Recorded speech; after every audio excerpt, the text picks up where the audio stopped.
রাধে রাধে বন্ধুরা, আমি আবার একটি নতুন মূল্যবান গল্প নিয়ে তোমাদের সামনে হাজির হয়েছি। ভুলের পরিণাম। একটা লোভী কুকুর ছিল, পাখিদের ডিম নিয়ে সে খেয়ে নিত। অভ্যাস দাঁড়িয়ে গিয়েছিল তার সেই ডিম খুঁজে খুঁজে খাওয়া। সে ক্ষেতের আলে আলে তার নদীর ধারে ঘুরে বেড়াতো, তিতির পাখির ডিম দেখলেই খেয়ে ফেলতো। সে একদিন নদীর ধারে পাখিদের ডিম খুঁজে বেড়াচ্ছিল। হঠাৎ তার চোখে পড়ল ডিমের মতো একটা খোলা জিনিস। ওটাকে সে একটা ডিম মনে করে তাড়াতাড়ি খেয়ে ফেললো। আসলে ওটা ছিল একটা শামুকের খোলা। গিলে ফেলার সঙ্গে সঙ্গেই শামুক ভাঙা খোলাটি তার পেটের নাড়িতে গেঁথে গেল।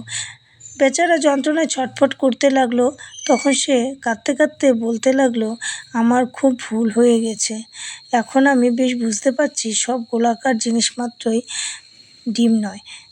যে অবুঝ ছেলে না জেনে শুনে কোনো জিনিস খেয়ে নেয় তারও এরকম দশা হয়। তাই যতক্ষণ পর্যন্ত না জানা যাচ্ছে যে কোন জিনিস খাবার উপযুক্ত আর কোন জিনিস খাবার উপযুক্ত নয়, ততক্ষণ তা মুখে দিতে নেই। রাধে রাধে বন্ধুরা, তোমরা সকলে আমার পাশে থেকো আর এমন সুন্দর সুন্দর গল্প থাকার জন্য তোমরা চ্যানেলটিকে সাবস্ক্রাইব করবে। রাধে রাধে।